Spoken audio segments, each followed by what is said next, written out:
I'm here. Trustee Grimberg. Here. Trustee Morton. Here.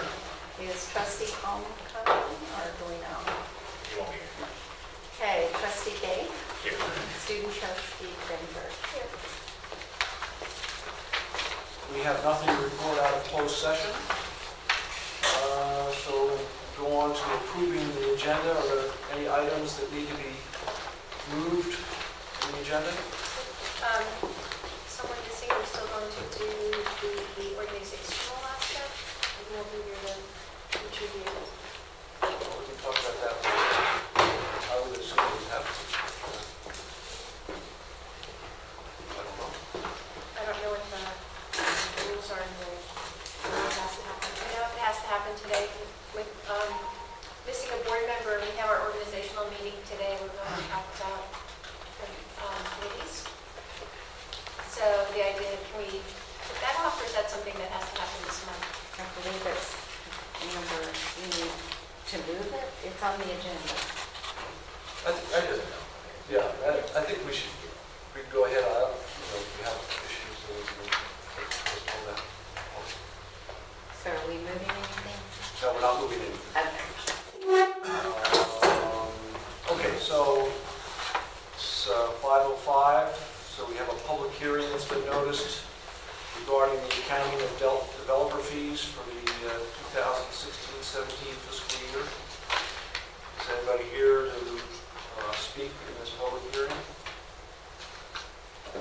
Seeing none, I'm going to close the public hearing.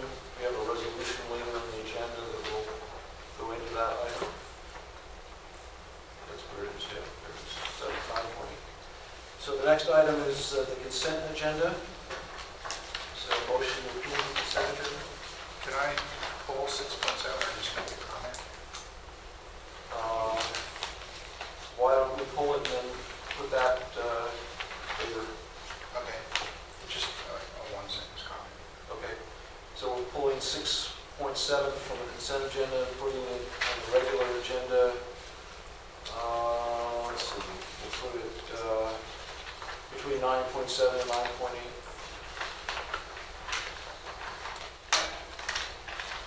So, do I have a motion to approve the consent agenda, excluding the enrollment and attendance report? I so move. I'll second. Move in second. All those in favor? Aye. Okay, so we are up to reports. And the first person to give us a report is Olivia. Okay, so currently high school is starting to get into basketball season, and traditionally that's been the most exciting parts of the school year. School isn't today. Oh, thank you. Okay, so we have 3 teams this year, 2 varsity boys and girls, and then a junior varsity boys. And today actually they're in participating in a tournament and in Point Arena. And so these are fresh off the press. That's it. Mendo girls lost to Ferndale 36-26. Mendo boys beat Ferndale 72-51. And Mendo girls play Anderson Valley tomorrow at 9:30 a.m. And Mendocino boys play Anderson Valley tomorrow at 5 p.m. So you can look out for those scores. Exciting. So as far as the teams going, the varsity boys are doing really well, and according to Noah Gold, it could be one of the best varsity boys teams in 10 years, which is really saying something because we've got some strong teams. The girls, they're a very young team, but also according to Noah, their future is bright, and so that's promising. The junior varsity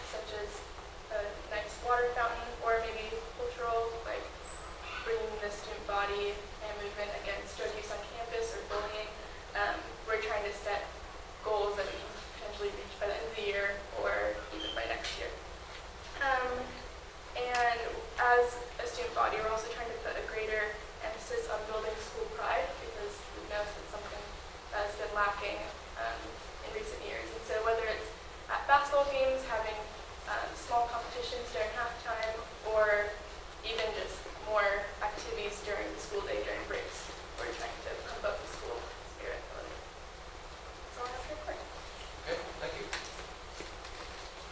Kim, it is your month to give us a report on the K-8 school.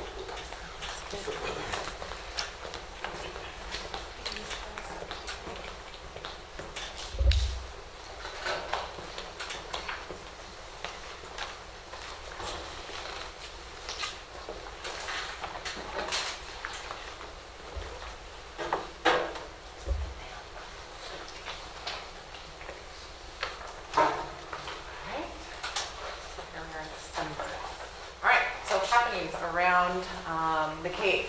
We had on December 1st, Sky Dome Planetarium came to the K-8 school, and all K-8 students got to experience a stars and planets exhibit that happened inside this dome. And they blew up this big dome in the gym, and it was really interesting. I thought that little tail end, I thought kids were going to crawl through it to get into it, but he just lifted up the backside and went big groups of students into it. It was a big hit. The kids loved it, and he seemed to change the presentations to the different grade levels, which was great, and it was very well received. So thanks for Mimi for setting that up, our Assembly's coordinator. We are in full swing of spelling bee season. I have yet to get to one to be able to see, but I think they're going pretty well, and thanks to Jason again for doing that. I think it's a great thing for our school. We had our book fair in November and a family reading night on the Wednesday night of that night, and all went well. We talked about it at PTO this morning, and the PTO felt like we had less volunteers this year than we have in the past, and so we discussed ways to bring in more parents to volunteer. We did have a couple incidences of students taking things, and being able to use those as teachable moments was really good. It's one of the great things, one of the things I love about having a book fair on site to work with. So, but it went pretty well overall. I hosted a coffee with the principal, and we talked about the new California dashboard and school rating systems. And I showed them live on, I can access it, and so we went through it and talked about what they would be seeing, how it works, and the different things that you see on the dashboard and how schools are being rated going forward. And we talked about how kindergarten through 8th grade we're addressing kind of grades and gradings right now, and having discussions about what students should be graded on, how we should grade them, what that looks like at both K-5 and 6-8. And I know we've been talking about it at a district level too, and the high school's working on it. So I talked a little bit about that. One of the things that I really hit hard at with them is kind of our chronic absenteeism rates. It's something that we are still struggling with and still really kind of working with families to get them to school. And for the K, we were around 19% chronically absent, and our county is 22%, which is pretty high. The state is about 10%, a little over 10%. So that's something. The definition of chronically absent is 10 absences in a semester. I believe so, yeah. I believe so. So something we are definitely working on, which kind of plays into the next thing, is we held our first round of student risk meetings. This is something that we look at the quarter for kindergarten through 8th grade students. For K-5 students, they receive a letter, and theirs is mostly geared toward attendance and behavior. So we expect students to be at school 90% of the time. For 6th through 8th grade students, we set up meetings with the families, the students, and all the teachers to discuss what the issues are. It could be attendance, behavior, or grades. If they're receiving F in a class, we ask them to come in and meet with us and strategize on how we can help solve those issues. We had about 11 families had meetings to come meet with us, and 8 of them were for just specifically attendance. So the chorus participated in the Festival of Lights, and they just recently this week had their winter concert, and all seemed to go well with that. I held a parent community book study. We were looking at the Education Revolution, and this was our second meeting. And it's, again, been interesting to see the parent conversations versus staff conversations and just having crossover. I kind of like how that's been working. And we are also in full swing of basketball. We have 2 girls teams and 2 boys teams, and fantastic coaches that that it's been a pleasure to work with, so that's a nice thing happening. Basketball is a very busy, very quick season, so it's busy. Things we're working on as a school, grades and grading, I brought that up before. Again, these conversations we've been having all year and are going to continue to have throughout the year, and I'll be updating you guys on decisions that are made or topics or themes that we're seeing. Multi-year plan, we're still working on, and I've given you an update. I know that some of you have not seen this document, so I put in the multi-year plan that we have, and it's the same one I presented to you guys last time. It hasn't changed, but I thought I'd add it in there. And then the kind of goals section, that was the first one I presented, is the May from 2017 version, and then this is the updated September version, which has kind of an update whether it's been completed or not, or still working on it. So that's something to look at, and I would say email me if you have any questions about it, but it's definitely something that are part of our discussions. For the middle school, we are working on student behavior right now. We are hitting a couple of classes of students that are a little more challenging for various reasons. And one of the things that things that plays into it, I think, is that we have had 18 new middle school students this year, and 4 of them since November. And so that is kind of a big part of our student body that is changing or adding to the mix, and I think that plays a role in it as well. And then I was looking at that number, and I thought, I wonder what it is for kindergarten through 5th grade. And we've had 20 new students this year, not counting kindergarten, and 6 of those since November. So we're getting new students as the school year moves on, and we are projected to get 6 more after our winter break coming to us in January. And then also we're working on the K-8 writing assessment process and procedures. We have the writing subcommittee meeting, and we did our first K-8 writing assessment earlier in the fall, and we have one coming up in January when we get back. And then looking ahead, something that we have on our plates, or in my mind in the back, is NGSS, how that looks kindergarten through 8th grade, and seeing what trainings we need to do, how we need to change the way we're teaching, what we need to look at for that.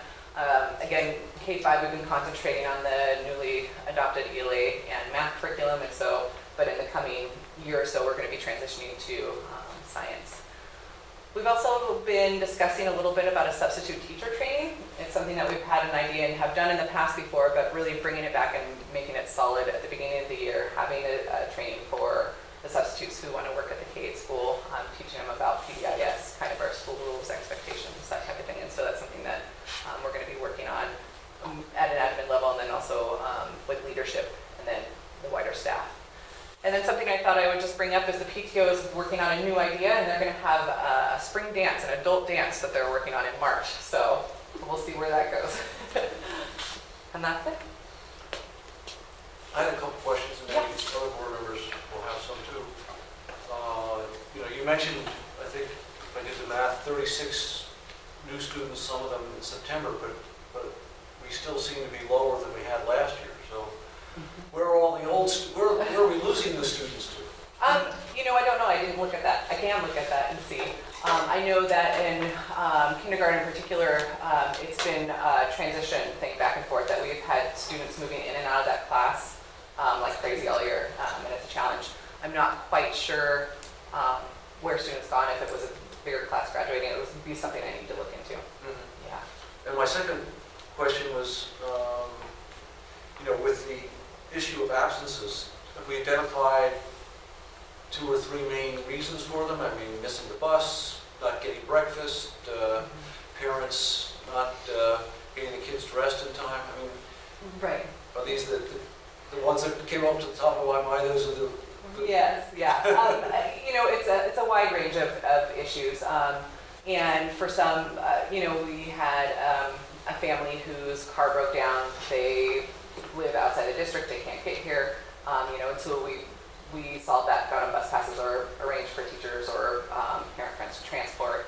Often what happens too is that families will take vacations and they do sign up for independent study. Our independent study policy is pretty wide known if people are engaging in that. But if the students don't turn the work in and they count as unexcused absences. And so that's something that we've been trying to weigh out as well, that's a huge part because we do have a big number of students going on short-term independent study for vacations and trips. And, a lot of it also is, families getting their kids to school for whatever reason, whether it's that we missed the bus or we just couldn't get up in the morning, or I need help managing the timeline of how to wake up my child early enough to go through the steps and get there. And for those families, we have connected them with Cecilia. She's been working either on parenting or we say if you miss the bus and you can't get here, call the school, someone will come out and get you, those types of things. So a variety of reasons. That's why I love the meetings, the student risk meetings, so we can address the issue. What is the issue? Why are you not coming to school, and how can we change that? Do we offer a breakfast program? We do, yeah. Yep. For sure. And we do have a good number. I don't know the numbers off the top of my head, but there are quite a few kids in here in the morning. Any other questions? Thank you. Thanks. Okay, Jason, you're up next.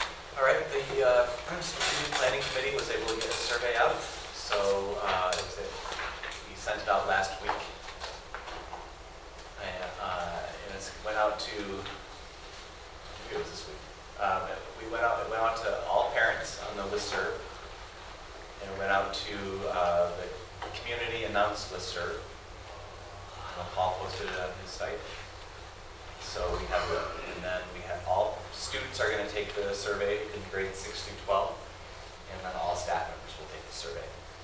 And starting a little bit next week, but mainly the month of January, I'm going to be finally doing what I wanted to do all year, and that is getting out into the community and introducing myself to business owners, and doing an oral survey with them, see their thoughts on what skills, abilities, character traits our students need upon graduating, and then also just their thoughts on how things are going in our community. You can ask the questions on campus. And that will be definitely something that I ask them. So I'm going to do that in the month of January, so hopefully in February we will report on that. Kim and Tobin and I are working on the grading, reporting, homework consultant to work with our district, but plans for that kind of fell through at the last moment. And so we are now going to plan to get together on January 9th to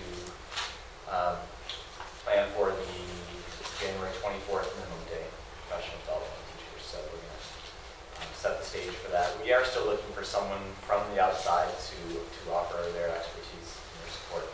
So we're going to meet on January 9th if the board changes the board calendar today. And then the Instructional Calendar Committee, usually we finalize that by February or March during the school year, but we've been working all year, Kim and Tobin have, with a group of teachers to hopefully in January approve a 3-year calendar, so parents won't have any questions about the calendar for a while. So that'd be great if we can take that off our plates. And then upcoming, we have social worker Cecilia Jimenez is going to come in January to the board meeting to do a presentation, and definitely ask her about her work with truancy. And then in February, Rebecca Bailey is going to come for the tech update. 2 meetings to look forward to, some staff members. And I think that's about it. Questions? MTA, do you wish to speak to us? Sure, I have a couple of things to add.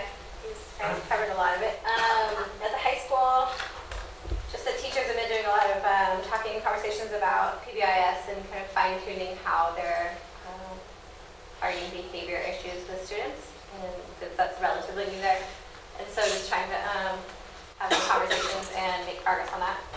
At the K-8 site, we've been doing from 2nd through 8th grade students have been doing the Hour of Code, which is national or worldwide program to kind of introduce coding to students and demystify that a little bit. So students are doing that.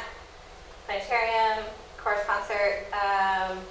We We've also been collecting at K-8 and at CompSci donations for fire victims. And they're at almost $1,000 at this point. So if you guys want to donate, please do. They're trying to hit that mark, and then they're going to send that off. And it goes to the North Bay Fire Relief Fund through the savings bank. So I guess you pop into one of the offices if you feel like it. Student council here at our site is also doing a holiday food drive and collecting boxes of food for families for the holidays. And so far, I would say it's slow. I don't know if there's communication with families maybe is part of the problem, but we haven't gotten a lot of donations yet, but we're hoping to get more by the time we go into break next week. Out in CompSci, they've been doing a gingerbread theme all week, doing reading, writing, even their hour of code was gingerbread related, and they're having parents in for a big gingerbread making, decorating event on Friday. And then in Albion, the students have been learning how to weave on a community loom, and that's been a big project there. And they also have a family potluck coming up next week. So lots of fun at all the sites. Thank you. Questions? No? Is anybody from Seams to here? Okay. Board trustee reports? I went down today and visited the Elk School and met with the staff, including Diana. And I will say that they had very positive remarks about the outreach that both Jason and they mentioned Tobin as well because of his participation in the community, and Kim. They all had positive things to say. So I think that at least in that area, your outreach is really being effective.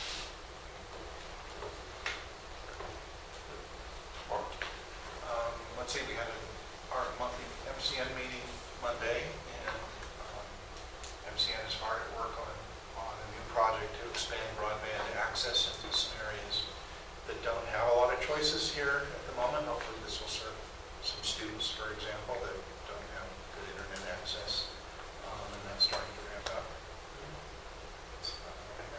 Okay. So I had the facilities and policy. We met, did have a food spirit, so we had back-to-back meetings. It's actually very handy. So we are going to be looking at the lease for the Friendship Park and the building. That is, the term is up in June, so we're taking a look at that. And also we've been working on general structure, renovations, what needs to be potentially addressed in the bigger sense with possible funds from another source. And we're plugging away on the policies. Susan's been pulling the ones exceeding 10 years. Trying to, yes, but we don't have access to many of them, but yeah, we're trying. So we're trying to address everything over 10 years old. And things that are of immediate need of attention. So that we are looking at technology because so much has changed since we had the last round of policies. So anyway, it's been really nice to be on a consistent schedule with these committees. I feel like we're making more progress than we've made in past years. I've not met yet. Shannon and I are going to be working on this fundraising, and I think it almost should be in the calendar of just like the committee because it seems to really get that. So maybe we can set up an actual day that we decide, every week or every 2 weeks or whatever works for us, that we actually get work on and meet and then we can get some work done quickly. That's about it. Sounds good. All right. I don't have anything to add. So we'll go to our business manager, Cynthia Brown, to give us the first interim budget report.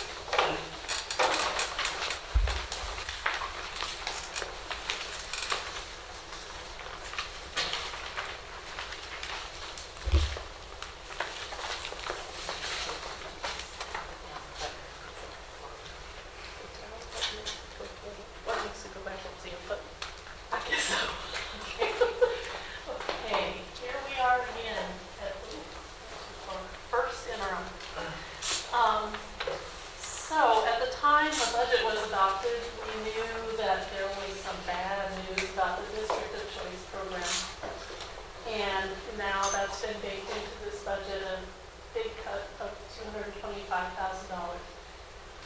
The only good news in that was at that time, we were really fearful the program wouldn't be extended, and now it has. So it's a reduced revenue amount, but it's been extended. And we were also talking at that time about being hopeful that when the assessed valuations came out from the county, that there would be some good news in that, and there was. It was pretty strong looking performance, so we've added $70,000 to the secured roll tax revenues. And since then, we've also gotten the P1 tax report from the treasurer, and this budget is about $40,000 higher than what was on the report, so which was very conservative last year, so maybe it's about in the right area. And then on the other state line, you see the one-time funds of $70,000. That was the one-time discretionary money that we learned in the summer that the governor would be giving us. So that's also something we'll do at the bottom line. And then all the other items you see on that page, some pretty big numbers. Those are all grants for restricted purposes and generous gifts from the community. So they don't fall through to the bottom line because there's always expenditures that go, fully expend those. But of course, it brings good things to the district, have those resources.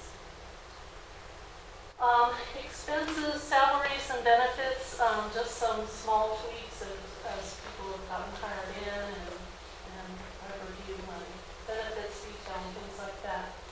And then those big numbers of expenditures being added for supplies and services, again, that's nothing alarming. That's the expenditures of all those gifts and grants. No change at all in what we're budgeting for transfers to the preschool and the cafeteria and so on. So the bottom line is that at adoption time, we were looking at a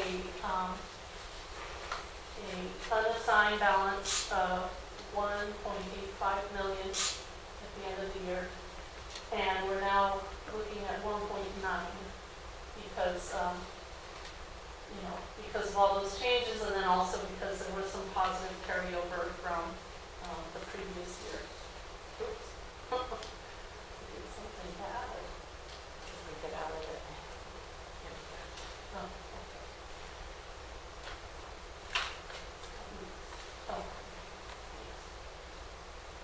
okay. So let me see if I can explain the multi-year projection to you quickly.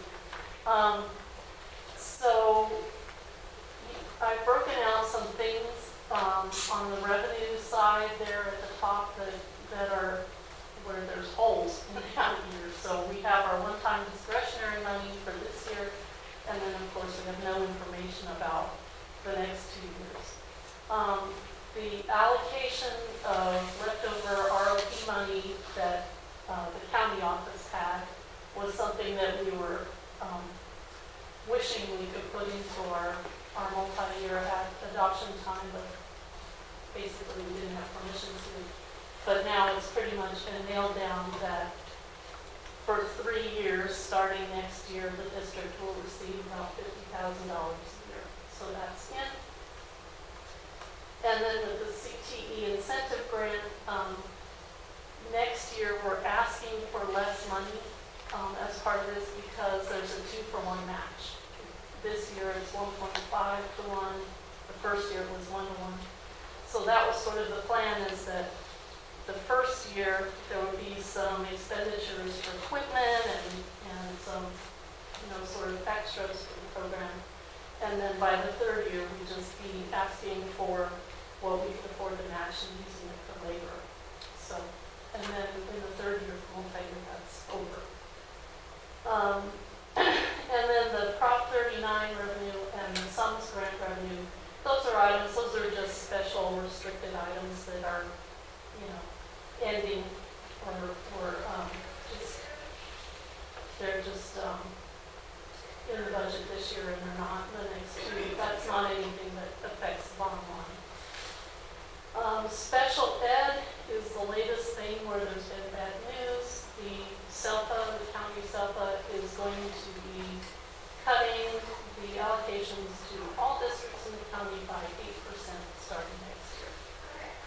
So I've broken that out. You can see that it's going to hurt us by about $46,000. And then everything else is pretty flat. Is the special ed likely to decrease again in 1920? They haven't told us so yet. It's hard to tell because it's all pretty opaque. I think Jason, sitting on the superintendent's council has a better window into that. Much of it depends on our non-residential, or our residential placements in non-public schools. In the county. If we continue to have the expenses we had last year, then the probably will go down. Right. Yeah, I think, the governor's had some councils and groups looking at special education funding, and they basically didn't come up with any conclusions, so there's no solutions out there right now. So in terms of expenditures, I've broken out here the salaries. Just wanted to remind everyone that there is a cost every year for step and column increases in the district. So we tend to sort of put those out of our mind, but they're pretty much automatic and they do happen. And then we've got, of course, the dreaded increases that are going to go on for several years, and the amount that employers have to contribute to PERS and STRS retirement plans.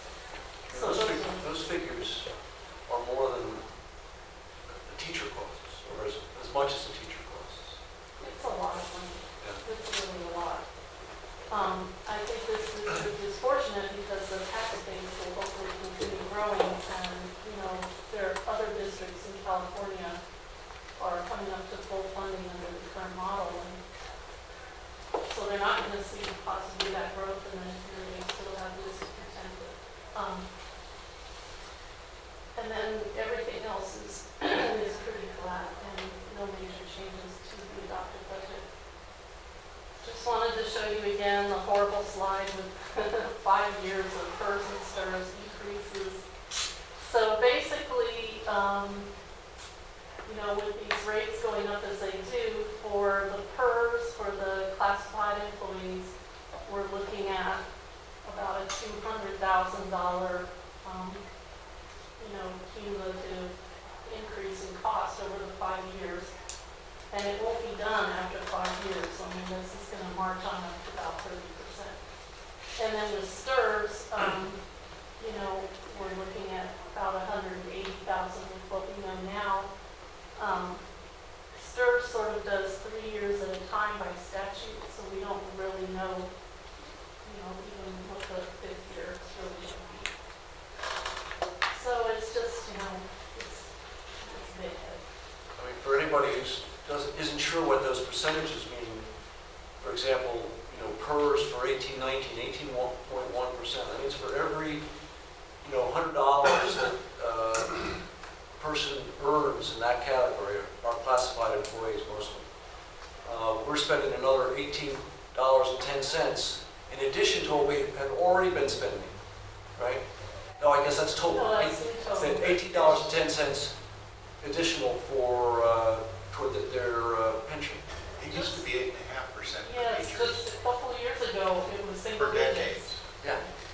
It was flat. Yeah, so, anyway, it's out there even beyond 3 years in the multi-year plan. These are the fund balances that we're projecting right now, so even though the unassigned balances are close to $2 million projected at the end of this year, by the 3rd year, it's, we're showing that it would be down to about $700,000. Again, that's because there are those pieces of revenue that disappear, and then there's all the expense that increases every year. So what are some of the things items I need to be working on for updating the budget more and for getting us for the second interim.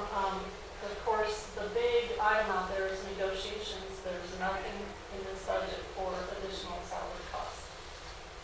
There's also no savings in it for potential retirements, so there could be some good news somewhere popping out of the woodwork if somebody retires.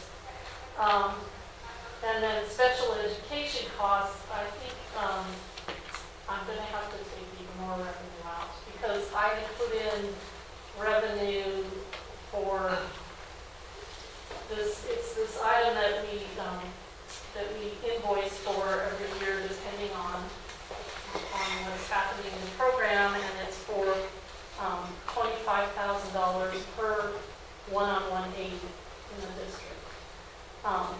And in the past, this district has somehow managed to collect a lot of revenue.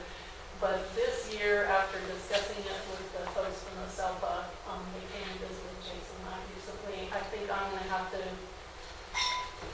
I can invoice for all the aids we have, but realistically, I should probably take out the revenue for one of those. So that's going to be $25,000 a year. So, and then the big item that could be happy news that I haven't put on here is the governor. The governor can come up with more money. Everything that I've been reading lately is optimistic, saying that, revenues are looking pretty good. There could be one-time money again, and we'll know more in January, and then, of course, we'll have a whole other set of numbers in May. We'll see about that, so it could be something positive coming from that. So that's it. Someone have any questions? So this is the overview of this packet of papers, which is the formal first interim budget report. And we're required to take action to approve it. Any motion? I vote we approve the interim budget report. Second. All those in favor? Aye. Okay, thank you very much. Well, by the way, I should mention that if you're very industrious and read all the way to the back of the package, you'll see all the other funds. I've been talking today just about the general fund. And also there is information in there about the cost of a 1% salary increase, and some information about benefits costs and things like that. Thank you. I have a question on the side. So the funds required for the impact of the fires on the state, is that going to draw from any funds that could potentially impact education funds? Or I know it's a different fund, but Well, I've been wondering about that, and I've been wondering about the other sort of general issues with the relationship of the federal government and the state government right now, not Yeah. being too hunky-dory. I heard a figure on the radio this morning for CAL FIRE of $60 million for the Northern California fires that they're short. And I do think they asked for that money to come out of reserves. How that will affect education, I'm not sure, but it does make me a little nervous. I was wondering about Yeah. And we're also concerned that it might impact the cost of insurance for the district. So. But then again, I don't think very much about new revenue streams. That might be billed to the state these days, so there could be some good news there.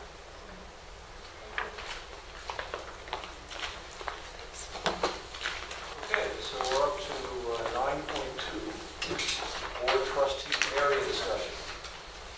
And for anybody who doesn't know, the way the trustees are selected in this district is that everybody who's a voter in the district votes on all the representatives. But to be a representative, they're geographically designated. So this has been in effect since 1964 when the district was created. And so there's a cast area, there's a Mendocino area, which includes most of Little River. There's an Albion and the Bar Ridge area, there's an Elk area, and there's a Compsey area. Obviously, the greater number of people, greatest number of people live in the Mendocino district.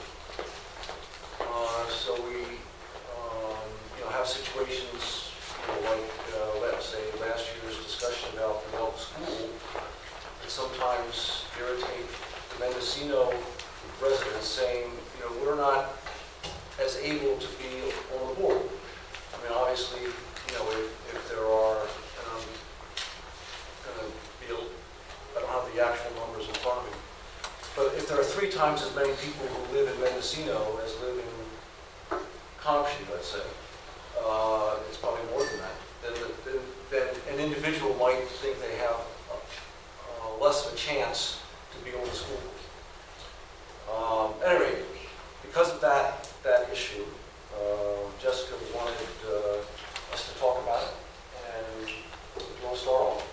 Well, I think one thing to put out is that it doesn't go by number of students. So even though Mendocino has the largest school, bless you, it actually goes by the population, by voters. So I didn't want people to get the impression that, well, we're talking about student numbers. But if you look at the actual population of voters, that was what brought up the question of trustee areas. So still having the same number of trustees, but taking a look, for example, by census is one way to do it. And some boards every 10 years do define areas by population, areas defined by census. I believe that you discovered in any one given area there shouldn't be, what, a 5% difference in population? If, there's some bodies, for example, our Board of Supervisors is required every 10 years to adjust their boundaries so there's no more than I think it's actually less than a 5% difference between the number of voters in District 1 versus District 2 versus District 3, District 4, District 5. If you've noticed, for example, the 5th District keeps getting drawn crazy around Ukiah to either include or exclude a number of voters to make that happen. School districts are not required to do that. There is a law that was passed a few years ago that there are protected classes of people, usually racial minorities, who, if voting patterns are deemed to exclude people from those groups from participating in things like school board elections, then they can be forced to do that same kind of designation. Gerrymandering. Yeah. So there's, okay, on one hand, we definitely want our local schools represented well. And by the way we have our board right now, we know that the schools, although small, are represented. And in becoming a unified school district, that was the understanding they had in joining the unified district. So Albion, Compsey, we no longer have Casper, but Elk. And so there's a sense of fairness. They join with an expectation of representation. On the other side, for example, what comes to mind for me is Little River has no representation on the board. So is it a 6th member to represent Little River? Where do they fall into the mix? Mendocino, Little River is a combination. So basically, 2 of the largest areas are with 1 trustee representing the largest population. So those voters are not well represented by having only 1 vote on the board. So does Little River belong with Albion to balance things out? Do they belong with Compsey? So starting to see that the areas are not going to be denied representation, but maybe a trustee having a larger area of people that they have a vote representing the needs of that area. We do all vote, the whole community, the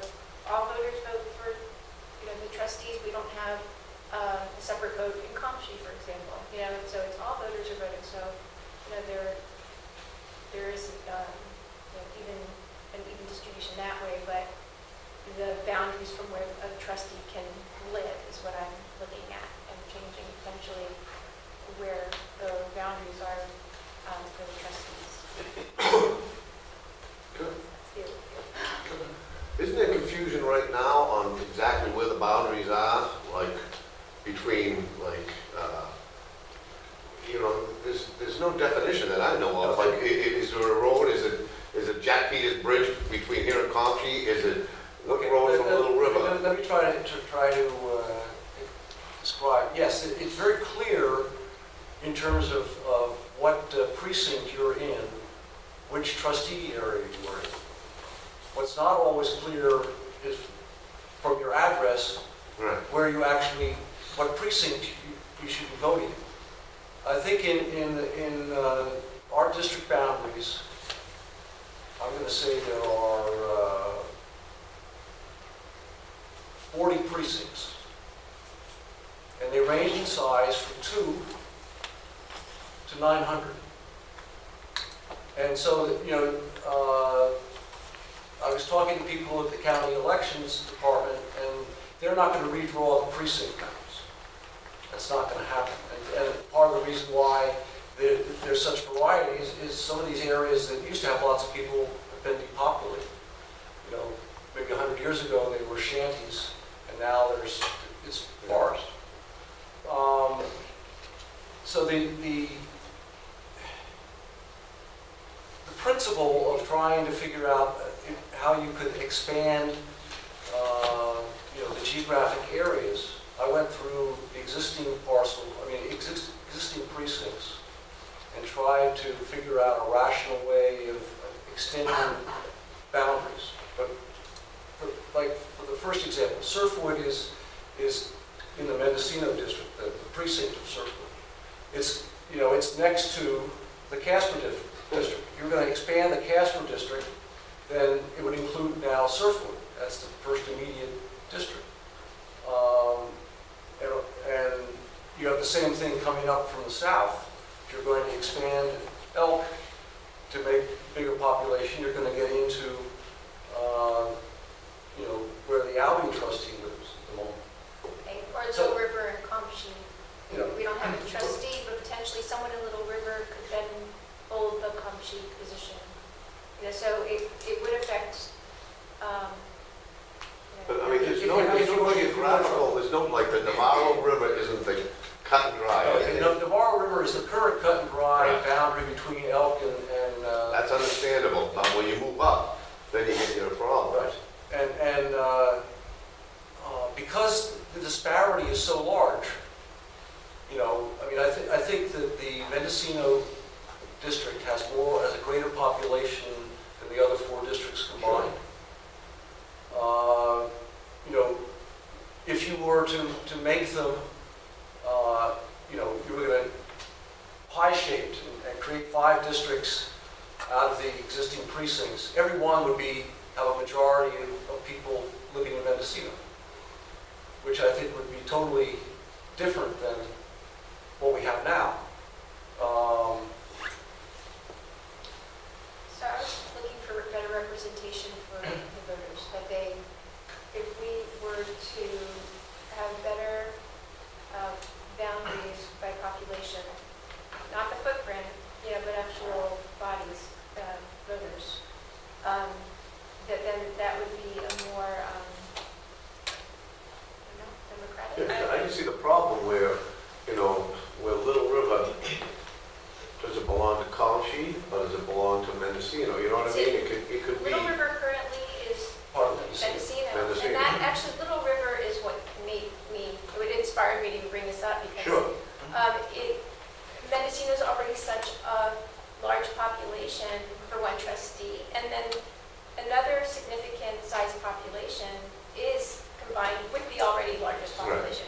So to me, it seemed like Little River, at least, when looking at this, should be paired with a smaller Sure. people.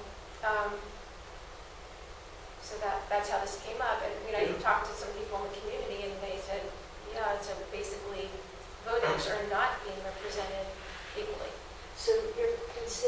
doing this by, first of all, looking at precincts or population? I think the only, you're using the precinct boundaries, if you were to move them, you'd have to do it by precinct boundary. You couldn't do it, you couldn't say rationally, we'll go up to Kamshi-Ukiah Road, and that'll be the dividing line, because that's not the way the Right. precincts are created. So it'll be by precinct and then population. And the thing about the precincts, as I said, is that there's no way that you, because I spent a day with 2 maps and an Excel spreadsheet, and I sent the results to Jessica, trying different things. Well, there are post offices, there are fire departments, there are other organizations and entities that divide the areas. Right, they divide the areas, but you're not going to get what you're looking for, is what I'm trying to say. Well, I think it needs to be. Well, just like the Albion Little River Fire Department, their fire protection district. You know what I mean? That might be something to look at. That was, that Well, came but, to I think that I keep coming back to the question, why are we going to change something that's been in place since 1964? Was created with, it was not created to have everybody have the same, what's the word I want to use? Opportunity, I guess, to be a trustee. That was built into the system. And in that vote, the disparity was even greater between the number of people who voted in Mendocino and voted in the outlying districts. Well, I think Just let me- I thought you were done, so. So that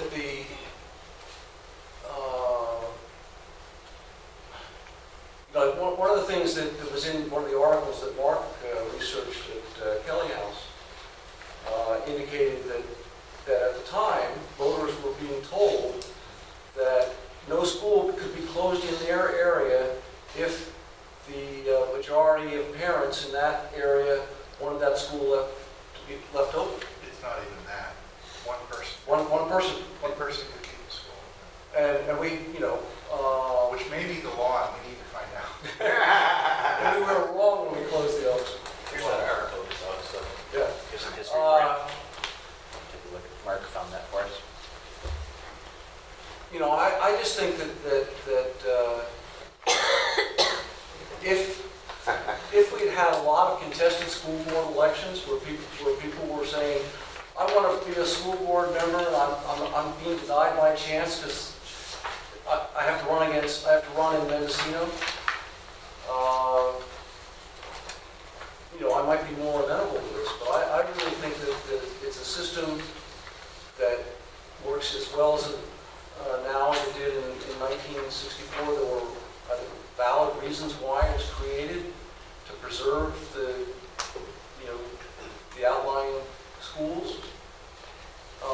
And I don't mind doing more research on it, but I don't want to say now that I think it's something we should do, because I don't. I'd have to really be convinced that changing these boundaries would result in a better Board of Education.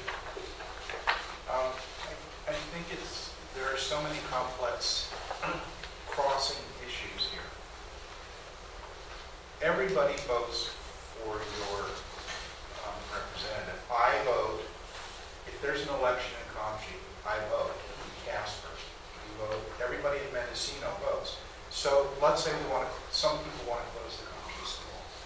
And so they find a person in Comanche, you want to keep it open and you're going to run. And they find a person who wants to close it, who is willing to run. And so you run against that person. Everybody in all 5 areas votes between you 2 people, which confuses this even.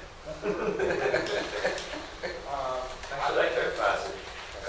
That clarifies it more, because the people in Mendocino do have a choice of who is going to represent the Elk community or the Comanche community. If they like the policies. But there's never contested elections. Well, I was going to say, but the question isn't whether one taxpayer, one citizen has the same amount of voice. I guess the question you're saying is they don't have the same ability to become a trustee. Yeah, that's what, what I'm saying is that when we vote Mhm, as a board, we are representing mhm. the people of our district. I'm the trustee of Mendocino, Little River, Right. Camper, Comshi. So what happens is that in a vote, Mhm. the number of people I'm representing with my vote is vastly larger. There's such a discrepancy between the number of people I'm representing. But I disagree. Do you want me to finish talking? Sure. Okay. So, for example, we had a vote in Albion, and there's a new board member, and so it wasn't, I'm not saying the wrong thing happened in Albion, because I think in the end the right thing happened and I support it, but I'm just using this as an example. So, the Albion person is going to, as representative Albion, voted a certain way. And the peak number of voting population that he represented was small. Okay, so even though the whole community votes in all 5 board members, our vote is only representing a certain number of people. So my vote represents a lot of people, and then Mark's vote represents also, I don't know what your population It's is. very small. Small. And so we're not representing in our board votes. And I'm not talking about how you get on the board. I'm talking about Right. when we vote as board members, how many people in the community we're representing. But I think it's relevant that all the people vote for each individual location. So in effect,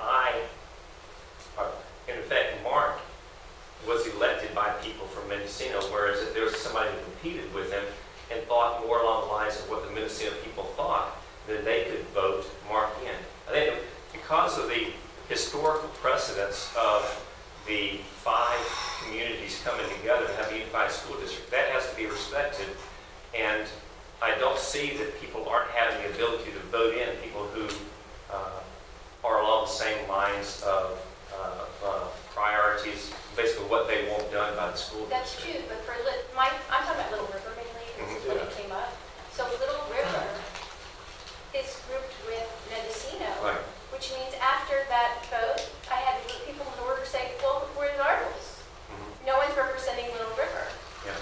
And so I had only one voice for Mendocino and Little River, and they're saying, well, we want to have more voting power on the board. Mhm. Not who they voted to get onto the board, but when the 5 people Right. vote, Little River wants to feel like they have a little more influence on the vote by having a trustee that better represents them. Yeah. And so that's the imbalance. Go ahead. Well, I disagree with that premise in that, I know I get as many calls from Mendocino parents as I do from Comshi parents about school-related stuff. Certainly, every vote I take, I don't think about it from a Comshi perspective. I think about what's going to be best for the district, for the kids in the district, and I base my decisions on that, not what I think is going to be parochial to Comshi. And I think that,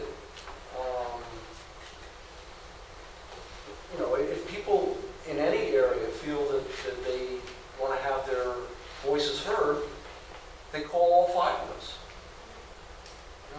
Because we represent, all 5 of us are the representatives of every person in the district. We don't just represent the people from the areas that we could be nominated.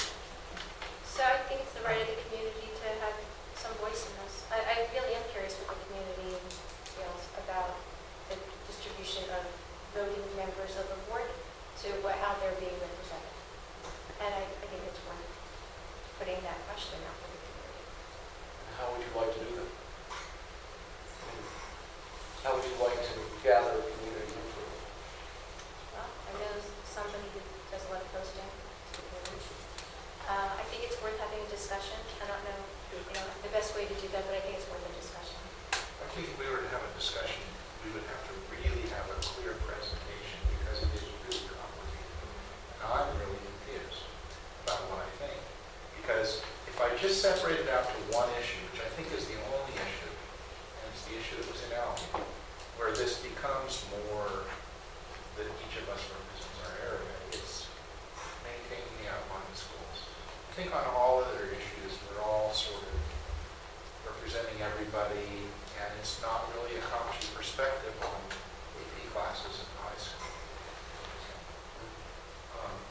comes to the outlying schools, in some way that becomes a little different. And I remember when we voted to close Greenwood School, you know, Charlie was a really strong advocate for that school. That was his job, and the people in Elk went and talked to him.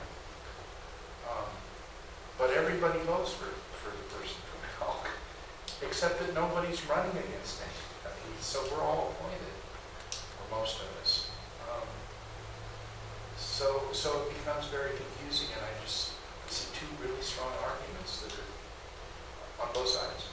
You know, if I represented one person, if there was only one person living in Casper, and you represented 1,000, I think we would be even more likely to say, no, we need to do something. If represented means anything, and I'm confused about whether it does, you know, in terms of the individual areas. I look at the history, and 1964, I get it. You know, the way this is written, these people did not want their schools closed. They wanted to be sure their school wasn't going to be closed. There were even more school districts. Before cars up here, there were 20, 30, 40 school districts. So there were 5 in the country. Yeah. You know, it was a different world, and it was a different world in 1964. But to some extent, what is special about this district is that we still have to come to schools, and so I'm confused. So I understand, I believe I understand the concern that was brought to you. Was a solution brought to you? Or did you come up with one that you think we should do? Well, so one was to follow the fire district, so it's Albion Little River Fire District, and perhaps the way the person who's representing Albion to also represent Little River. That way, you know, they feel that they get better representation by population. Yeah, I had a question, just for clarification. I'm hearing there's a discussion about how each district is represented, they're a small minority, versus a board decision. And I'm just wondering, with what happened with the Albion School, it was all the board members were making decisions as a group, as a board of trustees. And then there was another group of parents that were a significant number. So how is it weighed? I've heard that board of trustees votes, some of you vote what's best for the school district, but how do you weigh that against, and it happened in Albion, the wishes of the community, which was a minority segment of the MUSD. So how do you weigh that when somebody wants, say Little River may have a population expansion, they want to start a new school. You know, is it best for the district, or do you listen to the, is it best for the MUSD, or do you start planning with the little district, with, let's say it's a Little River district, just as an example, fiction, you know. How do you weigh these decisions between the whole board versus the little districts? Right, and so as the unification occurred, we do, you know, and I'm completely in support of the individual schools maintaining representation. So if, let's say, a group came forward and wanted to start a school in their own community, is that what it's like, how would we address that as a board? Right, or you know, you want to close one and they want to keep it open, you know, it's, how do you weigh that? I think that's what the public probably needs more clarification on, because there was a lot of confusion, especially, you know, with the Albion School. Who makes the decision? Is it the board? Is it parents? How are they weighed? How is each entity weighed in the decision making? Well, in that case, the board could have voted to close it, Right. you know, or we could vote to keep it open. Right. You know, we did vote to keep it open. Because you took into consideration the parent feedback, I believe. Is that correct? Yeah, we had, that was a long process. We Mhm. listened to what the parents were saying. Not only did we vote to keep it open, but also we voted on the kind of curriculum that we would maintain, our curriculum that we have. district rather than changing to a different curriculum. So we do approve of things like that. You know, it might kind of make sense to go by the fire districts. If you look at the Albion and Little River Fire District, well, you have Elk, of course, that's south of Navarro. The Albion, Little River goes down 128, you know, maybe 4 miles, and then all the way up to, like the Little River is the dividing mark between Mendocino and Little River. You know what I mean? And that would be one district. And then the Mendocino Fire District.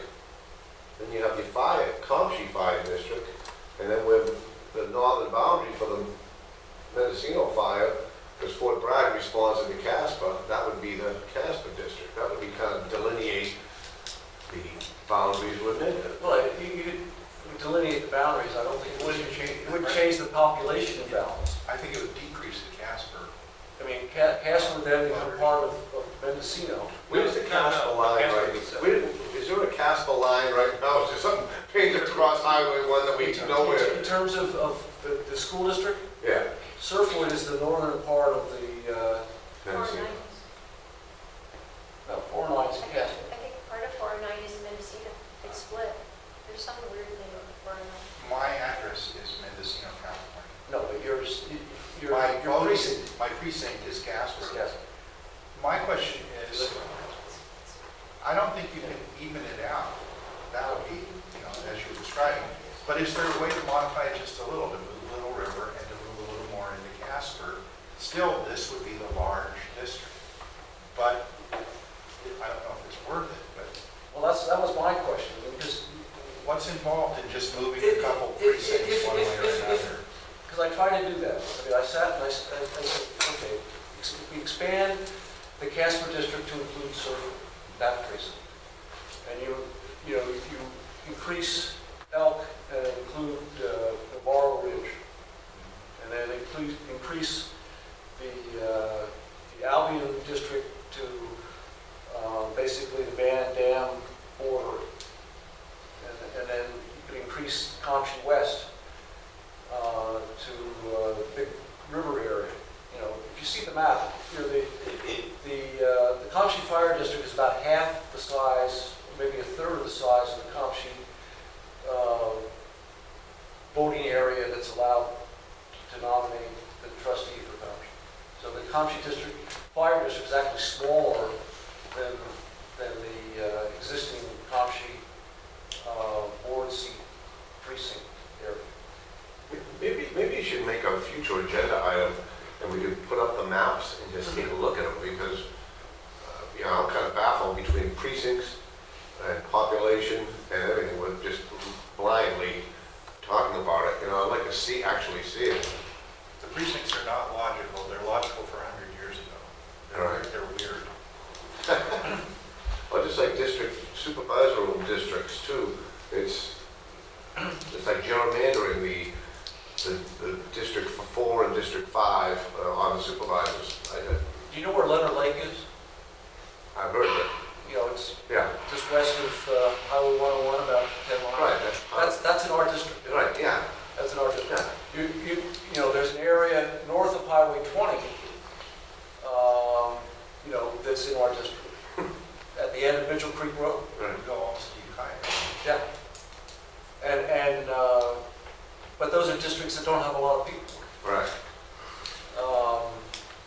You know, I think Jason had the numbers here. You know, at this point, the voter counts for the various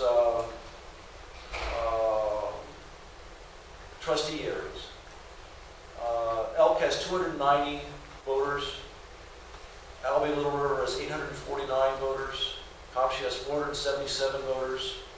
Casper has 721 voters. And Mendocino has 1,989 voters. Little River, though. It did come I think that's including Little River. Of that, you know, if you take, you know, Little River is you take out 400, maybe 500, somewhere in that range. You know, I don't know. We could certainly try to look at tweaking it. Would that solve the problem? It wouldn't make everybody equal. No, there's no way. But if you're going down what you're saying, so, well, we're 5 people, we represent the whole district, we care about all the schools.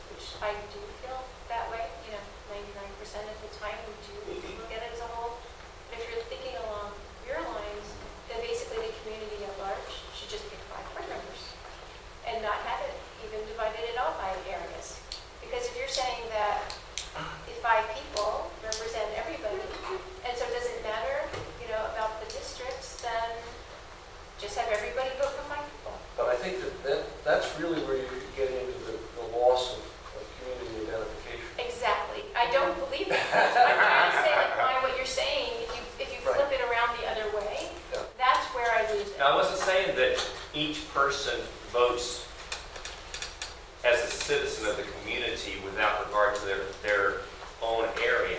What I was saying was that each person is elected by the community as a whole, not the individual districts. And so I think that why I was, and I understand where the people who were talking to you, I understand where they're coming from, but one thing that I have a hard time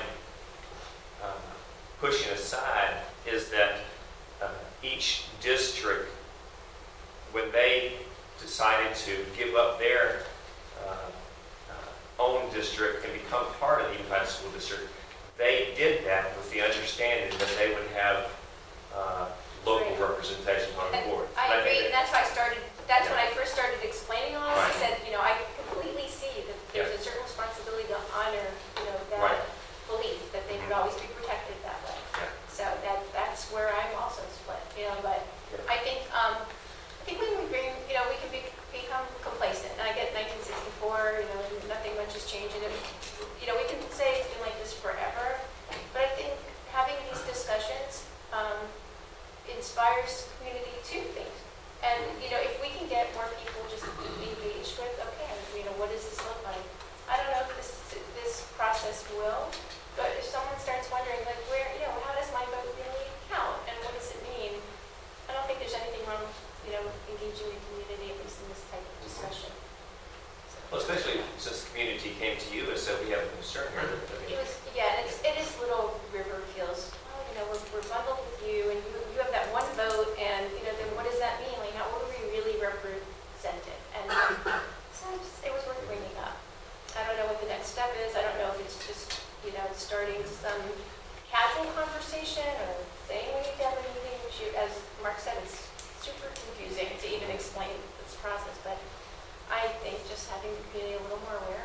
Anyone I've spoken to about it was like, oh, I didn't realize that. And even if they get to the conclusion, well, it makes sense, at least they've gone through the process of thinking about it. I'd like to look at, maintaining the original intent and possibly moving a few precincts.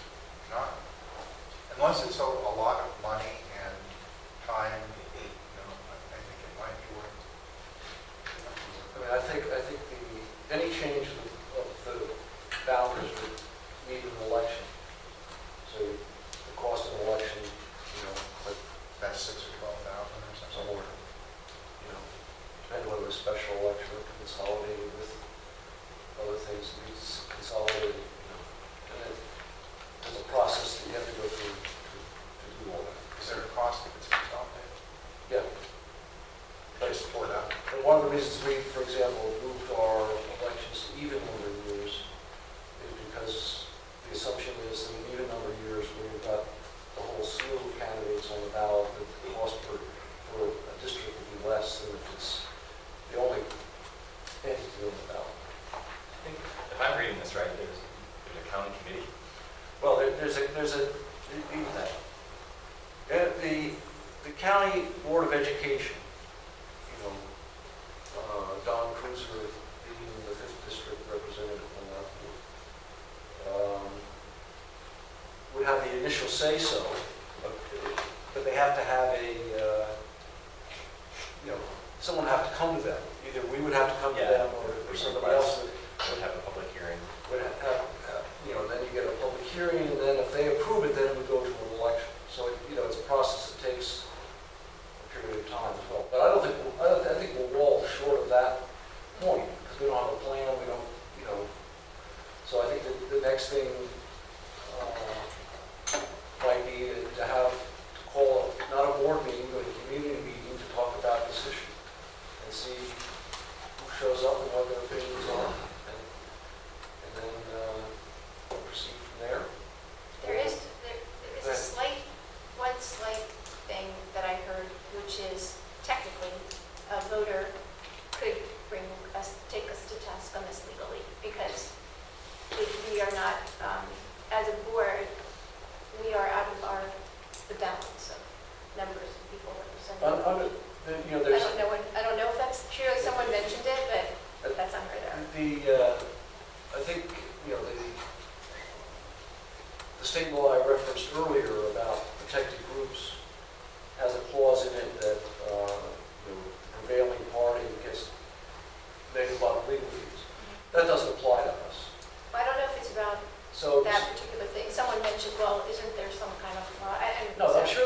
there are ways for citizens to petition, you know, a reorganization of the district boundaries. I'm sure that, you know, the opportunity exists to do that. Is there any chance that the Beacon reported this accurately? They did. 1964. This is quite a paragraph here that says, what will happen to our schools, some ask. The answer here is that the schools will remain the same as unification will not close any school. The only way a school can be closed is for the people in any area to be in favor of it. And as long as the parents of 10% of the children wish it, the school must be kept open. Well, the key words there are 10%. Somebody wrote down 10% somewhere. I don't know if it's in the ballot. If it's in the ballot initiative, We're reopening Elm. seriously, we broke the law. So, I mean, it's worth, as I said, I think it's worth looking at. I think blindly just going forward and not exploring it's just not in the spirit of what we do as a board and what our district. So I think it's worth this conversation. That's it. So, I'd like to suggest that we bring it up again next month, hoping to find board members here, just because I really like everyone. I'm up for that. Make it an action item next month, maybe. Sure. I mean, so what down here is information, discussion, action. So it's got all the potentials there. So we want to gather information at this point, so at the next meeting, we can have a map and other information. There were maps in the board packet. Yeah, I saw it, but I was just saying for the public. Yeah.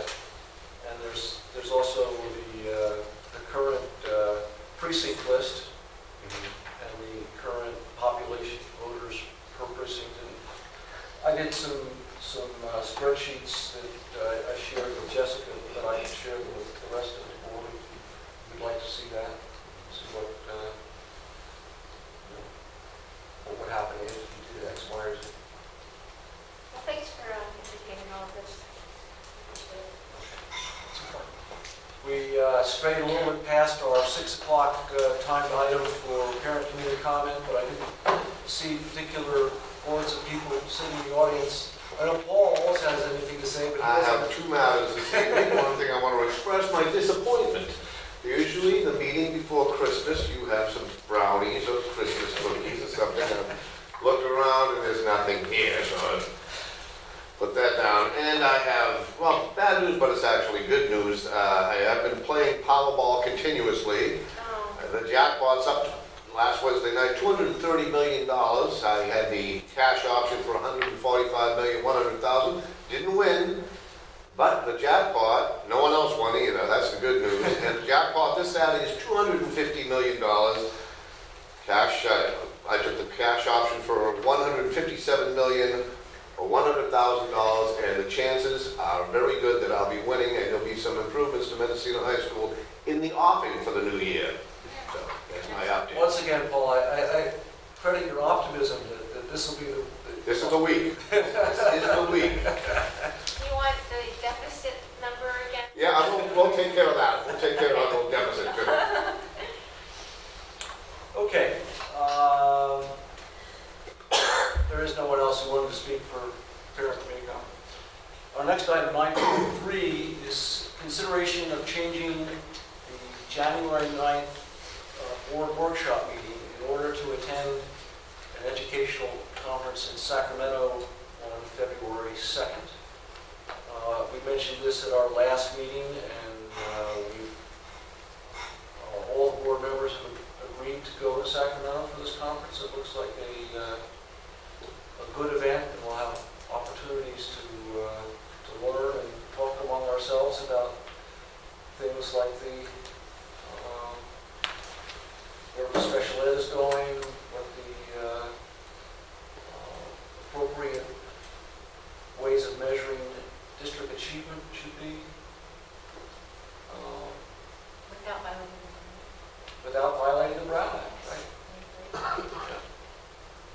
So you need So, to... so I need a motion to change our calendar to make that change. For what date? The January 8th, 9th, rather, workshop meeting changed to February 2nd. That's just the It doesn't affect our next regular meeting.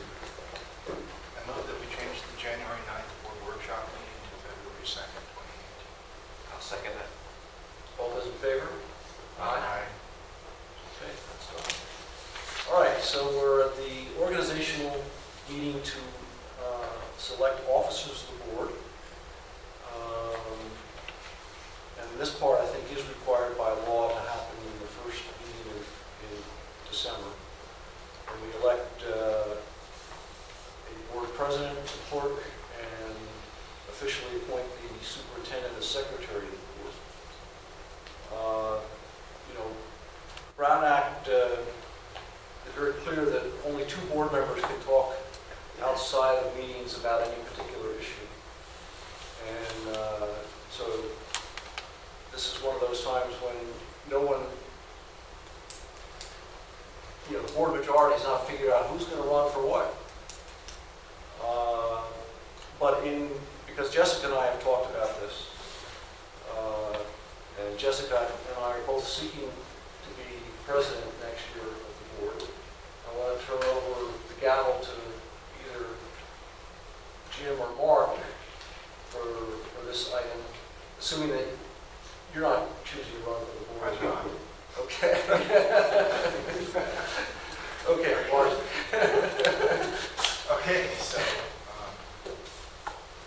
is there anybody who would like to run for board president? Well, I'd like to have a discussion about the concept.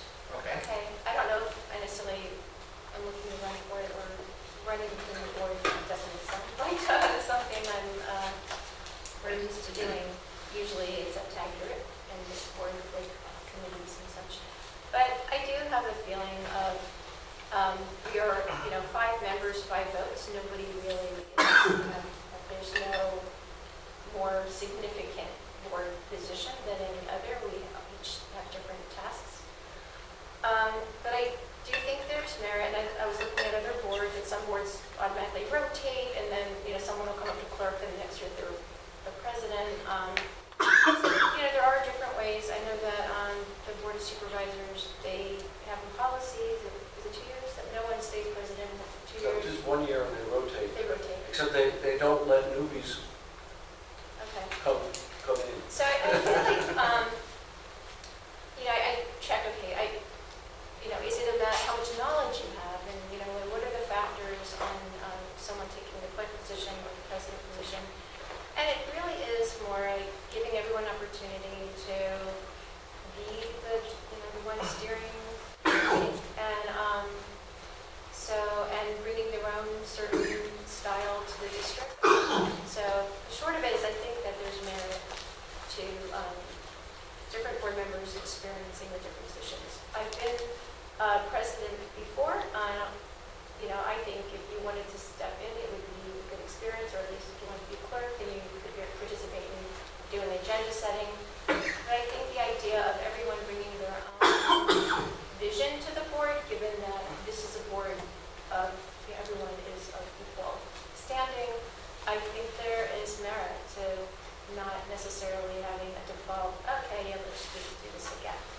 Maybe something about this vote, about the districts, like we've been doing it forever, but maybe it's time to actually look at it. So I'm not saying that necessarily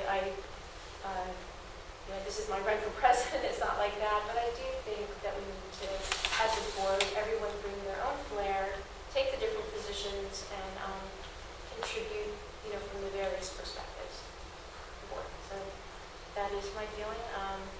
You've been on the board for a while, I think if you were the clerk or president, I think you wouldn't run a meeting a certain way that Mark runs it, and I'd be interested to see what that does, and it's a year, and the way you parent community comment, and I think you should have the right to do that. And when you're more seasoned on board, you should have that. Certainly also an agenda setting as well. So we've rotated, and we've been doing this for a long time.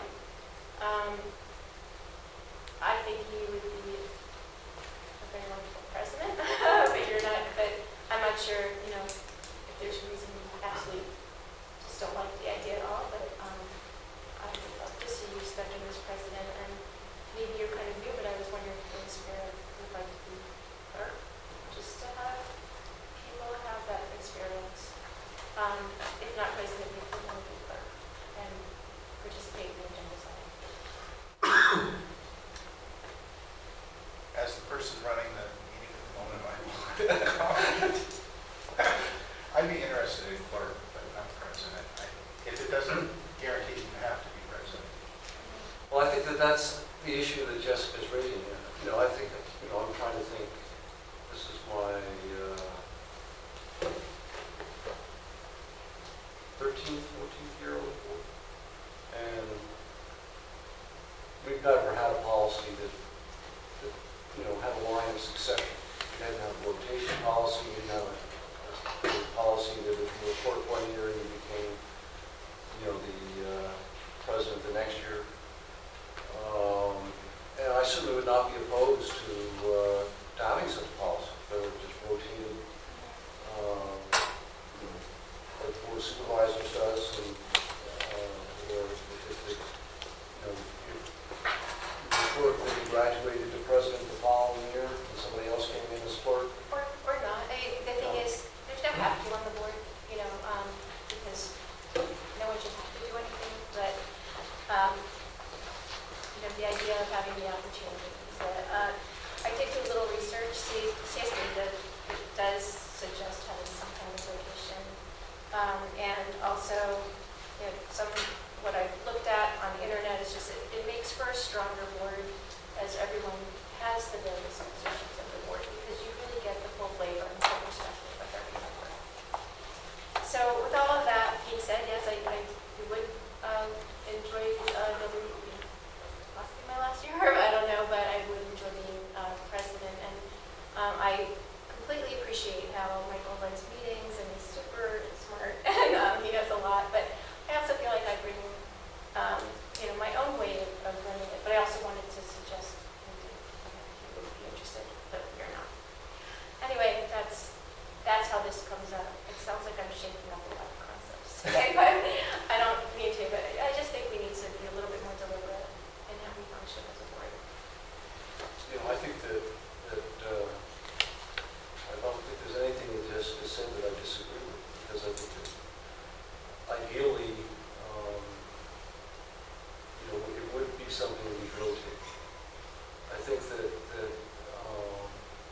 should be, you know, we should have a clear process, you know, so that it's, you know, people know what the routine is, and because it's the most awkward thing when you're sitting up here and you know, if this were a non-public agency, you could poll everybody and say, do you think I should do it again? You know, what about you? You know, but you can't do that as a public agency. You got to do it in front of cameras and people, and it's a lot more embarrassing, really, the process. You know, Shouldn't you wait until you have a full board, or you're missing a member? Well, that's why I was asking at the beginning if we could put it off, but this, and I would think committees, so. maybe we can, for but committees you can, definitely but we can't. state law requires organization meetings in December. Well, I guess you could, we've had the meeting, we've had the discussion, we could put it off. I think we should put committees, because, you know, you don't want to just dump committee. I mean, Winsford has expressed in our meetings, my committee meeting with him, that I know one of the committees he's interested in. But let's get to the other, But that's a second the one. second one. I mean, you know, I haven't analyzed all the board presidents since I've been on the board. But I know that not every board member I've served with has been president before. Maybe, you know, by choice possibly, like, for example, you're thinking, but maybe once you're clerk, maybe you But maybe, don't want to. you know, as you said, because we're trying to foster that sense that everybody can do every job. Yeah, there's no hierarchy, you know, we're all. So I don't feel badly about saying it's your turn, whether you want it or not. You know? I mean, I think that makes sense. Tag you're in.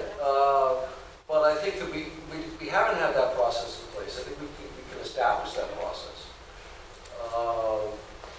But in terms of why, you know,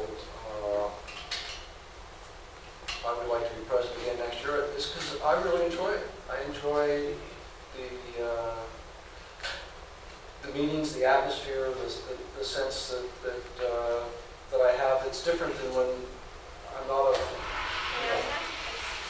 obviously. Everyone should experience that joy. Exactly. So I see both sides, you Yeah. know. That's the beauty, that's why we get along.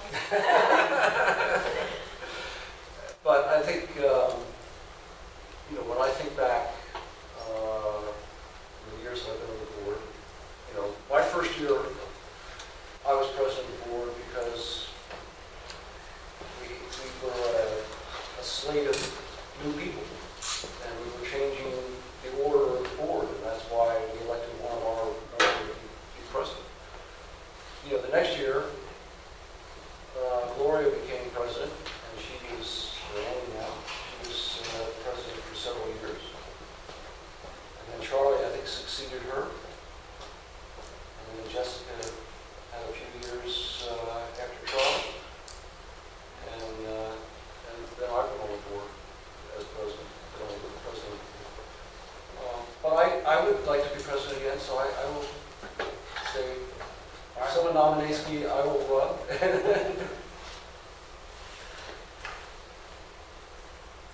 I'm willing to be clerk. No promises for the year after. I think we'll do that. But I think maybe, again, in maybe not January, but sometime, before the end of this school year, we have an agenda item for board rotation, board president rotation, and see if In we our can, policies. put a policy in there that Okay, that that makes is our sense. policies. Sounds good.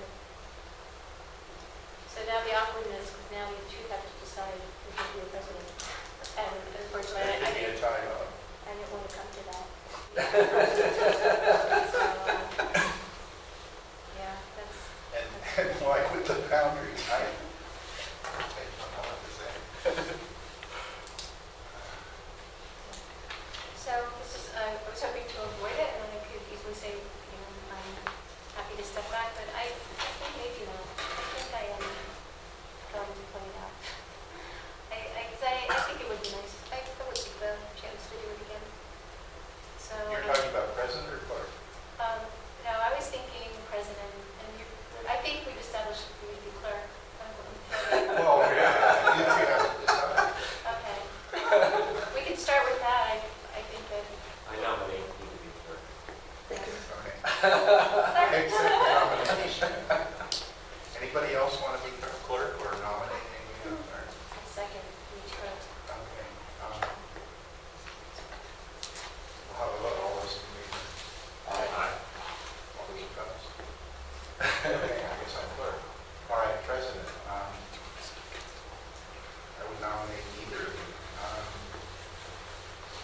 That's unfortunate. Well, I think you're, what you're thinking. Yeah, I'll nominate and you nominate her.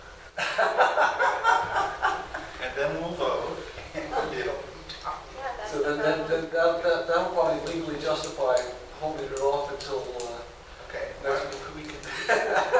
I'll nominate Jessica for president. And I nominate Michael. Explain it If when I'm chairing the meeting, can I nominate somebody? Sure. Okay. All right, so you each have to give a 5-minute speech. Here and here. Um,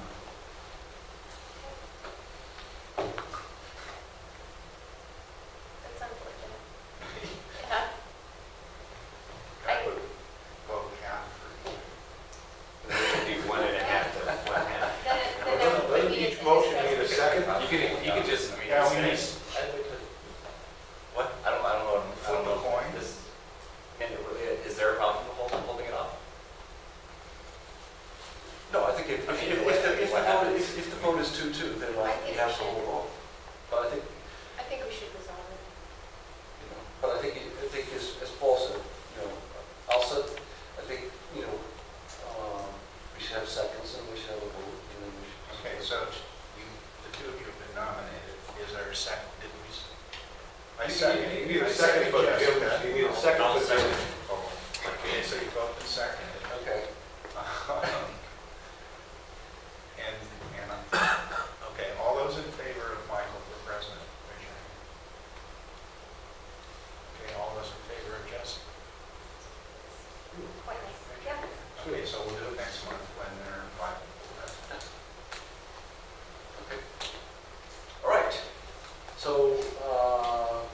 absence of a decision, you want to continue to chair the meeting?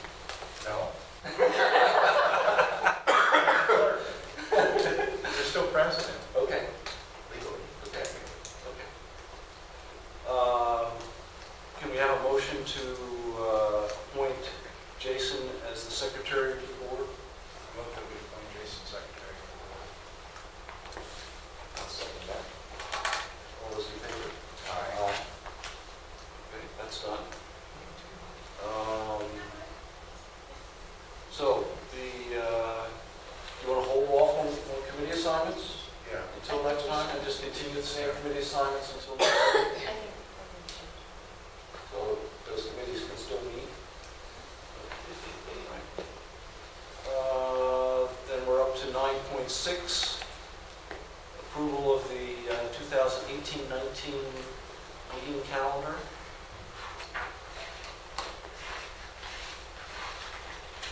So in the packet, we've already changed the study session from January 9th to February 2nd.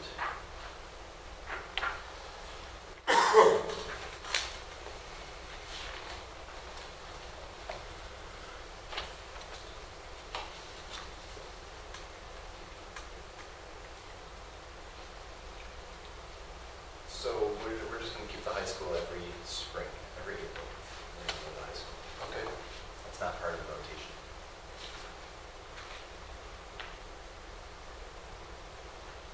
So does anybody have questions about the board calendar?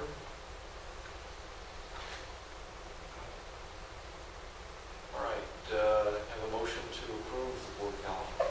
Just want to make sure I check against holidays. Do we? Sure. Yes, you're looking at a particular time, the September. September 13th.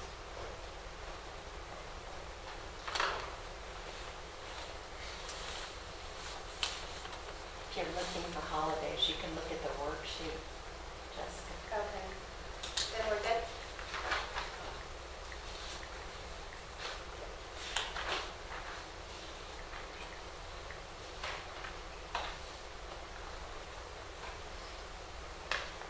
Is that part of the packet? Worksheet.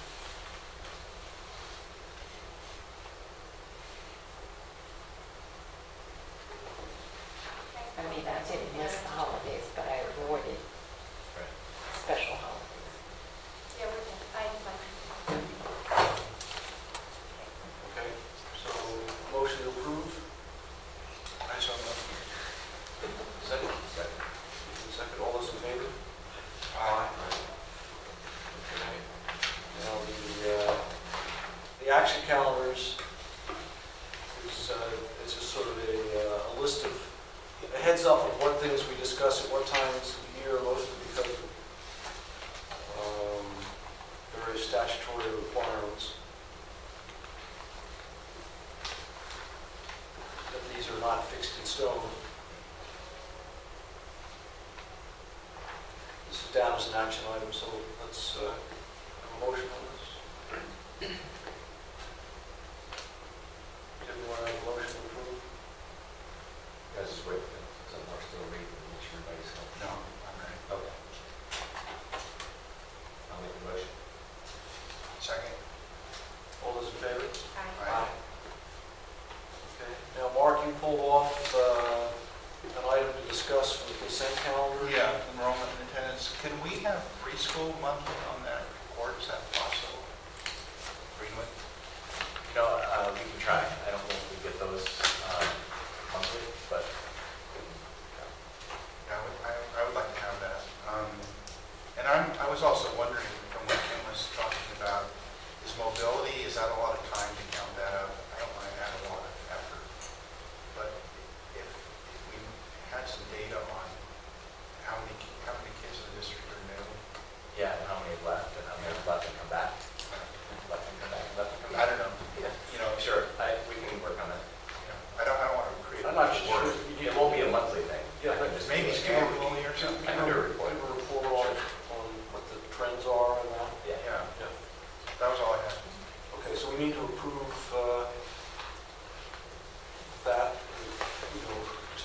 the Oh, consent yeah, right. calendar, but we need a motion to now approve it. I The calendar. move we approve the enrollment and attendance report for month 3. Okay. A second? I'll second. All those in favor? Aye. Okay, so now we're up to 9.8, which is the resolution about the school facilities fees that we had a hearing on before.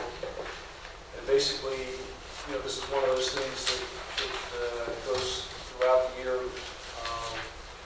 Last year, we collected $45,135.00, and it was added to our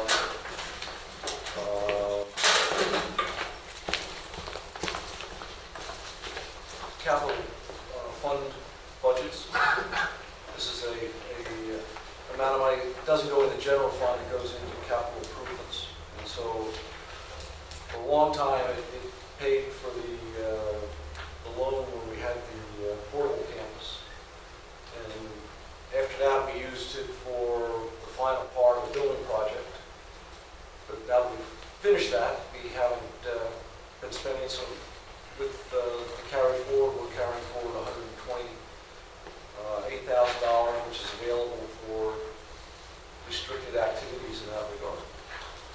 But we have to pass a resolution saying that we collected the funds properly and that we have accounted for them. And so, would someone like to make that motion? 2017-18? I move that we approve resolution 2017. Second? I'll second that. All right. All those in favor? Aye. Okay, so we're now on to approval of resolution 2017-19, which is a resolution declaring withdrawal of membership in the school's excess liability fund, JPA. And our insurance carrier has asked us to do this, and they've asked all the other schools that are within, that they work with to also do it. But it's basically when you file a motion to withdraw, you don't necessarily withdraw, but you give yourself the opportunity to withdraw. And there's been some issues about this particular JPA's, I want to say, not creditworthiness, but there've been a lot of demands on their reserves. And so the issue is whether we'd be better served by getting out of this JPA. So I noticed that all the other school boards whose packets I look at also are doing this. Cynthia's not here to ask any more questions, but we have a letter here from the Northern California Schools Insurance Group asking us to do this. Is that a commercial group or is that a government entity? No, these are JPAs. In other words, okay, so this is for, Right, I understand what JPA is. I guess my question is, who wrote that letter? This is the letter was written by the Northern California Schools Insurance Group, Okay. which is another JPA. And we get our initial coverage through the Northern California Schools Insurance Group. But the excess coverage, in other words, for claims that are over $5 million, are going to this excess carrier, which is the JPA that we're going on. We belong as an individual school district as opposed to any other way of participating. So the NorCal, that's an association of school districts, The school districts, and they're saying we need to do this. they Are they say, ready to do this? NCSIG administration is requesting that each member have its board of trustees vote to declare its withdrawal of membership itself and provide a completed resolution to self by December 31st, 2017. So who's providing our excess coverage if we pass this? Well, if we pass it, until we will then look for another carrier. So in the meantime, we're not No, covered? in the meantime, you're still covered by self. You know, I think June 30th. at the end of the fiscal year, we would be making a change. I guess maybe what's confusing him is what's confusing me. If we pull out, we still have insurance. What does pulling out mean then? It means when you're in a JPA, you have to give notice that you're planning to withdraw. It's not like you just don't pay the bill and then you're out of the policy. Right. That, you know, because these are, you know, they have long, you know, lead times, you have to give them, in this case, 6 months notice that you're leaving. If we find out that the quotes aren't better, then we're better off saying, then we can just rescind that. Yeah. We've got some high-risk situations that we have negotiated. I don't know if other districts have that same issue. I think that, you know, that the cases that you know,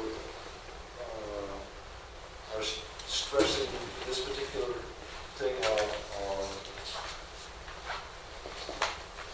wrongful death and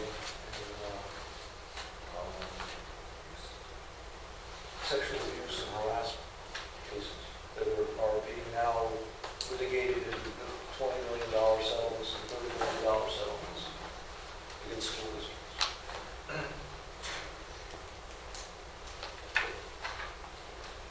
So, is there someone who will make that motion? I move that we adopt resolution 2017-19. Second? I'll second it. Been moved and seconded. All those in favor? Aye. Passes. Okay, so now we're up to, So we do have to be locked into somebody else before June 30. right. And we, you know, we did an RFQ, we will reactivate on that. All right, number 9.10, approval of resolution 2017-20, designating Superintendent Morris as the district's agent for the purpose of obtaining federal financial assistance under the California Disaster Relief Act. This is a universal resolution that is effective for all open and future disasters for up to 3 years.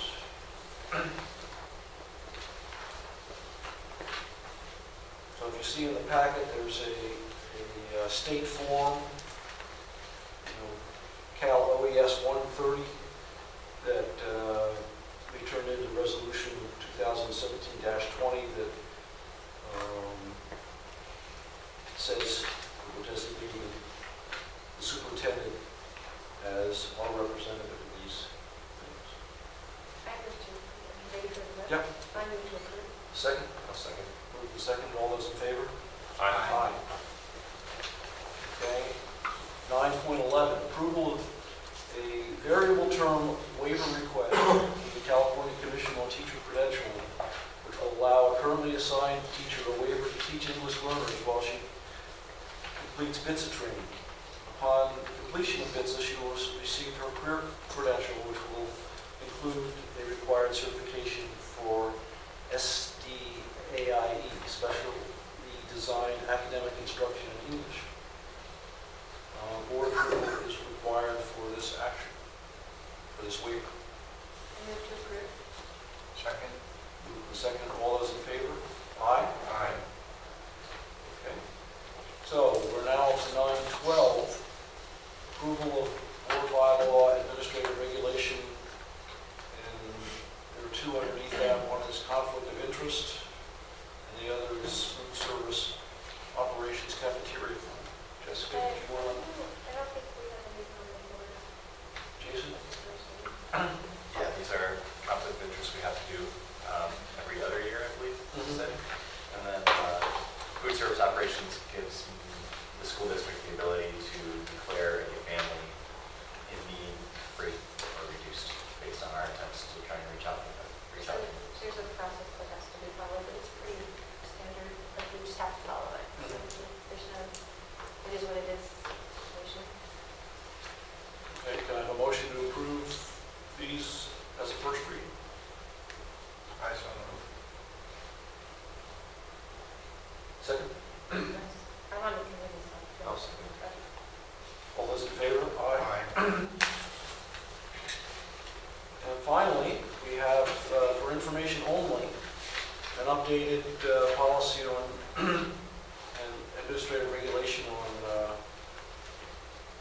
abuse prevention and reporting. Is there anything you want to say about that? I think also, that was also just handed down, right? When we looked at it, we had thought. So this is one that's over 10 years old, so this one was done in 2005. And there were various laws that were passed, mainly involving training of employees, and then their acknowledgement that they have been trained. So it has all the required changes. Basically, certainly all teachers and there are probably other categories of personnel are required reporters. In other words, they don't have discretion if they feel, Mandated. you know, it's a mandatory reporting situation. We'll say. I'm trying to think, did we talk about beyond the staff? We have everybody in our district do it. But I believe we also, and one of the laws here that was passed was it also involves coaches, athletic directors, athletic administrators. So Those are all mandated? yeah, they are now also. Yeah. Every single employee receives this training. So this is for information only. We'll come back next month as a first reading. So if you read the fine print and see something you want to change, bring it up. So that's it, except for future agenda items.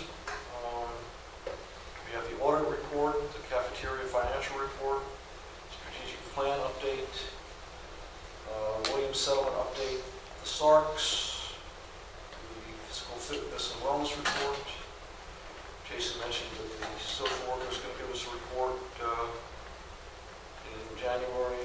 Math accelerations at the high school report, policies. And we've added a couple things tonight as well.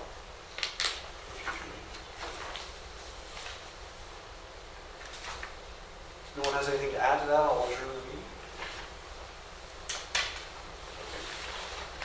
meeting. Okay.